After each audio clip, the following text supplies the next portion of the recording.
S M Shahriar কবি, আমি আশা করি আমার প্রশ্নের উত্তর দিয়ে আপনি শেষ করেছেন। আপনি আমার অনুষ্ঠানে সম্মানিত অতিথি, আপনার প্রতি সম্মান রেখেই বলছি, বিজয়ের মাস চলছে, তো বিজয়ের মাসে যমুনা টেলিভিশনের সেটে দাঁড়িয়ে আপনি বঙ্গবন্ধুকে বিশ্বাসঘাতক বলেছেন। আমি আমার জায়গা থেকে বাংলাদেশের স্বাধীন বাংলাদেশের নাগরিক হিসেবে এর প্রতিবাদ জানিয়ে রাখলাম।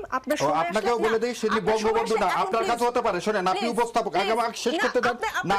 আপনি এখানে নিয়ে আসছেন বলে না, এখানে নিয়ে আসছেন বলে না, আপনি শুনেন, আগে কথা শুনেন, ইট ইজ নট ইওর, না ঠিক আছে, এই অনুষ্ঠানে তাহলে আপনি একটা জিনিস শেষ করে দিতে পারবেন না। আপনাকে ফ্লোর দিব, আপনি আবার এই কথার উত্তর দিবেন।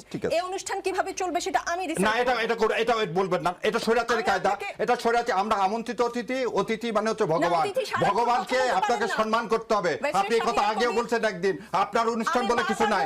না, আপনার অনুষ্ঠানে আমি আসিনি, আপনি আপনার অনুষ্ঠানে আসছি, আমি আসছি এই 16 কোটি মানুষকে কথা বলার জন্য। না, আমি যমুনা টেলিভিশনে আমন্ত্রণে এসেছি, আপনার অনুষ্ঠানে না। আপনি এটা কথা বলতে পারেন না, আপনার অনুষ্ঠান, এটা যমুনার টেলিভিশনের অনুষ্ঠান না। কিন্তু এইভাবে কথা বলবেন না, এইভাবে কথা বলবেন না, সম্মান দিয়ে কথা বলেন। আমি আপনাকে যথেষ্ট সম্মান দিয়ে কথা বলছি, সম্মান দিয়ে কথা বলতেছি, আপনার অনুষ্ঠান। মাহমুদ চৌধুরী, ইশরাফিল